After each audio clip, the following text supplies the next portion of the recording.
Kamusta, Leo? Welcome to Like a Tarot.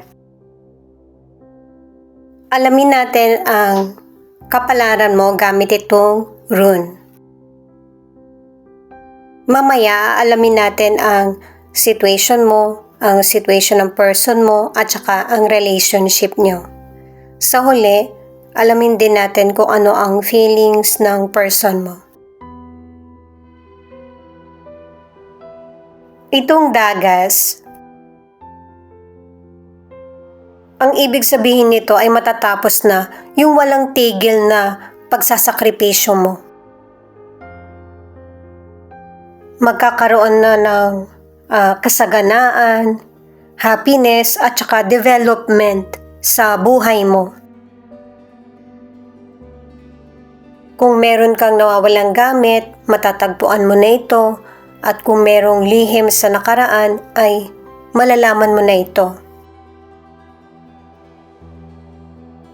Itong swelo naman, ang nagsasabi, kapareho din ng naunang bato na merong happiness at saka success na magaganap sa buhay mo. Kung nakaranas ka ng mahirap na sitwasyon sa nakaraan or hanggang ngayon nararanasan mo pa, marami ng pagbabagong magaganap na magiging kasagutan at blessing sa mga iniintindi mo. Itong ewas, ang pinatutungkulan ay travel. Pwedeng nag-apply ka sa ibang bansa at matutuloy na ito. Yung iba naman magbabakasyon ka. Kaya pala sinabi sa dalawang bato na magiging masaya ka kasi nagkakaroon ng katuparan yung mga gusto mong mangyari sa buhay mo. Ang ilan sa inyo, aaralin mo pa yung negosyo mo o kaya yung trabaho mo. Para ma-improve mo pa yung skills mo at saka yung communication sa kapwa. Paalala para sa mga bagong viewers na ang reading na ito ay timeless reading. General reading, ano man ang edad mo or gender mo. Kunin mo lang kung ano yung akma sa sitwasyon mo. Ikaw na rin magpalit kung si person mo ito o ikaw. At kung kailan mo ito napanood, yun ang start ng 1 week reading para sa iyo.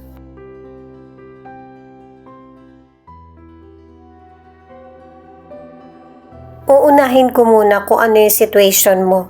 Pero kahit na hawak ko na yung cards mo, posible pa rin na magkapalit kayo ng cards ng person mo kasi connected kayo sa isa't isa.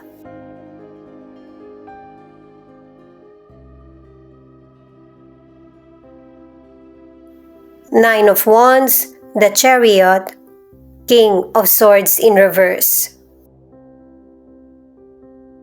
Sa mga cards na ito, anuman ang gender mo, pinapakita ang lakas ng loob mo. May ilang Leo kasi na nagkaroon ka ng matinding problema na nakayanan mong malagpasan. Pwede ang ilan sa inyo, trauma pa ito sa iyo. Pero unti-unti, nagiging lesson na. Marami nang nagbago sa iyo, yung pananamit mo at kahit yung kaisipan, mas lalong naging mature. Hindi ka takot na itaguyod ang buhay mo ng mag-isa. Ang ilan sa inyo ay single parent. Sa career or negosyo, kung nagkakaroon ng tensyon o kaya meron kang gagawing desisyon, hayaan mo lang muna yung situation kaysa sa magdesisyon ka kaagad tapos magsisisi ka. At saka kaya ka pinaghihinay-hinay kasi merong mas magandang opportunity na darating pa. At saka hindi rin ito yung tamang panahon para sa ilan na humingi ka ng increase sa trabaho mo o kaya promotion. Kasi yung mga pinaplano mo or nangyayari sa career o negosyo, magkakaroon ng diskusyon at saka misunderstanding. At saka may ilang person na nakakasalamuha ka sa career o negosyo na yung bang mahirap kausap. Ang ilang single, kung naghahanap ka ng karelasyon, ang gusto mo sana ay yung kapareho mo ng mindset. Pero, ang nakikilala mo, yung person na hindi mo nakakasundo. Magaling ka rin kumilate sa mga taong ikaw lang ang gusto, hindi yung family mo. Ang ilan sa relationship, napakakalma mo at saka patient. Pero yung person na karelasyon mo, merong hindi magandang pag-uugali, nagbabago yung pagtingin mo sa kanya.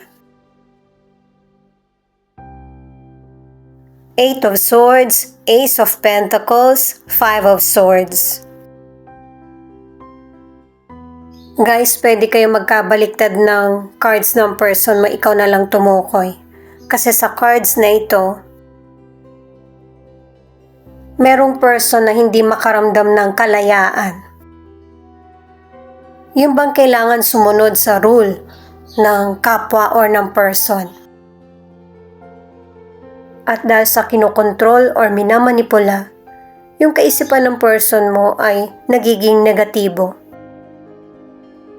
Hindi galing sa'yo yung mga negatibong energy, kundi likha ng ibang tao na siya mismo yung negatibo.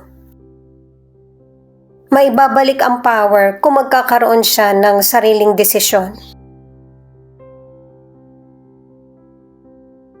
Ang ilan sa financial, naiisip mo na hindi mo na mareresolbahan yung problema mo sa money. Yung problema mo sa money ay mareresolbahan kung matututo kang mag-control or mag-isip na kung paano madagdagdagan yung kita mo. At saka may ilan sa inyo na kailangan ng kontrol at saka matuto ka rin makiramdam sa kung ano yung tingin mong kikita at hindi. Ang ilang single, yung potential person, nakikita mo sa kanya sa physical, charming siya, at saka masipag o kaya may kaya talaga siya sa buhay. Kumbaga maaasahan mo rin siya. Pero habang kinikilala mo yung person, kahit dito sa mga cards na ito ipinapakita na hindi talaga kayo magkasundo.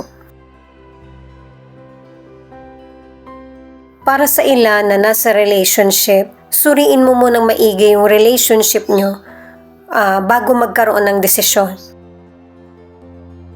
Sikapin na mabalanse ang relasyon at saka magkaroon ng communication. Kumbaga, mag-reconnect muli. Ang ilan sa inyo kaya hindi kayo magkasundo ng person mo at saka meron siyang mga nasasabing hindi magandang salita kasi merong third person sa relationship nyo na mas lalong nagpapagulo. Kung tingin mo hindi na talaga maayos ang relationship nyo, tapusin ng maayos. Para hindi maging unfair sa iba at saka tuluyan na maka-move on ang isa't isa. Ito naman yung mga cards para sa relationship. The Temperance, Seven of Wands, Four of Cups. Sa mga cards na ito ay pinapakita na sa mga naunang cards binanggit ng single parent, kahit dito pinapakita pa rin na itinataguyod mo yung sarili mo na mag-isa. Pwedeng nagkaroon din kayo ng mga anak or anak ng person mo. Naninindigan ka na kaya mo yung buhay mo, yung situation mo. At saka, ang nakakamangha pa, nasisikap mong mabalanse lahat. Pinapakita rin dito na mas naaalagaan mo pa yung sarili mo na ikaw lang at saka yung taong nanakit sa iyo. Hindi mo gustong magkaroon ng contact sa kanya kahit sa social media account mo. Posible na blinak ng ilan sa inyo yung person na bully, mapagmanipula, or hindi mo makasundo.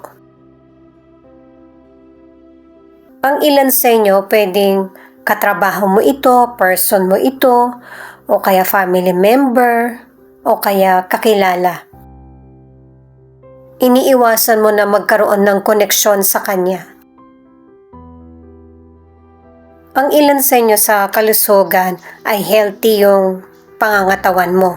Ang iba naman ay sinisikap mo na malabanan yung illness. Posible na ang ilan sa inyo meron kang anemia, kapaguran, o kaya depression, anxiety. Ang iba hindi talaga makontrol yung sarili sa pag-inom o kaya paninigarilyo, yung mga makakasama sa kalusugan. Sa ngayon, yan yung nangyayari pero unti-unti mo itong may iwasan. Ang ilan sa relationship, kaya pinapasuri ang relationship kasi may ilang Leo na nawalan kayo ng oras sa isa't isa ng person mo at saka nagkaroon ng ilangan. Yun bang hindi masabi kung ano yung problema or iniisip? Yung pagsasabi sa totoo sa kung ano yung napapansin or ayaw sa relasyon, yun lang yung bukod tanging paraan para mag-improve ang relasyon nyo. Yung pag-uusap. At saka, hindi lang yung person mo ang natitake for granted, pati na rin yung ibang mahalagang tao sa buhay mo. Kaya maghinay-hinay sa mga decisions at emosyon. Ito naman yung feelings ng person mo na pwede rin ipakita yung feelings mo. Ito yung person na pwedeng family member, or person mo, or kakilala na naaalala ka. Kasi masaya yung memory na naiwan mo sa kanya kaya naaalala ka ng person na ito. At saka itong person mo na ito ay yung bang nagkakaroon ng pagsisisi. Kasi hindi niya naibigay kung ano yung kailangan mo at gusto mo sa relasyon. Hindi kasi rin niya masabi sa'yo kung ano ba yung problema niya sa sarili or mga nangyayari sa kanya. Hirap siyang mahanap kung ano yung nararapat at karapat-dapat na direksyon sa buhay niya. Gusto ng person na ito ng kalayaan na para hindi niya na masaktan yung mga taong nagmamalasakit sa kanya. Pero dahil nga sa agad-agad nagdidesisyon itong person mo, natatakot na tuloy siyang gumawa ng move na makabalik sa iyo or makapag-usap kayo. Kasi may ilan na nakakaalam sa situation nyo at nahihirapan siyang hindi maisip na baka may masabi yung iba.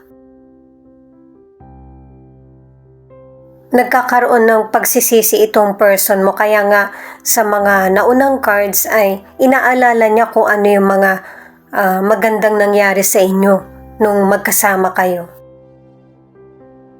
Pero naiisip pa rin ng person na ito na magkakaroon ng pagkakataon na magkikita kayo or magkakausap.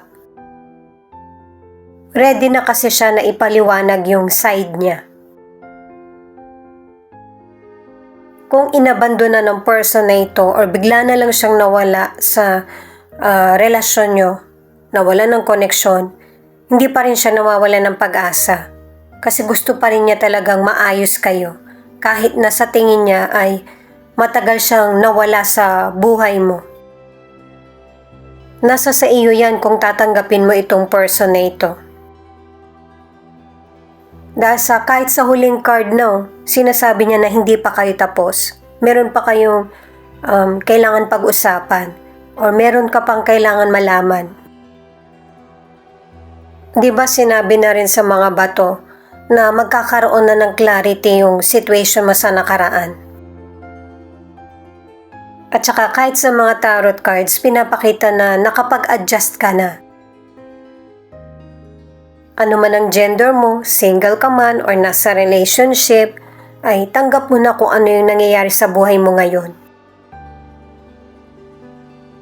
Ang ilang single, pinoprotektahan mo yung sarili mo sa mga taong tingin mo, sasaktan lang yung damdamin mo. Kasi may ilang single na may trauma ka pa rin o natatakot ka magtiwala. Hindi talaga may iwasan sa paghahanap ng totoong pagmamahal yung masaktan. Kaya wag mong hayaan na ma-miss yung oportunidad na makilala mo yung the one. Aquarius, Libra, Aries, Taurus. Ito yung ilan sa 12 zodiac sign na nangunguna sa reading na ito. Single ka man or nasa relationship, may kalayaan tayong malungkot. Pero wag mong hayaan na ito na yung manaig sa sarili mo. Palitan mo ito ng positibo. Ito yung ilan sa letra na posibleng andito yung letra ng pangalan ng person mo or letra ng pangalan mo. H, S, A, O, N, L, J, D, B.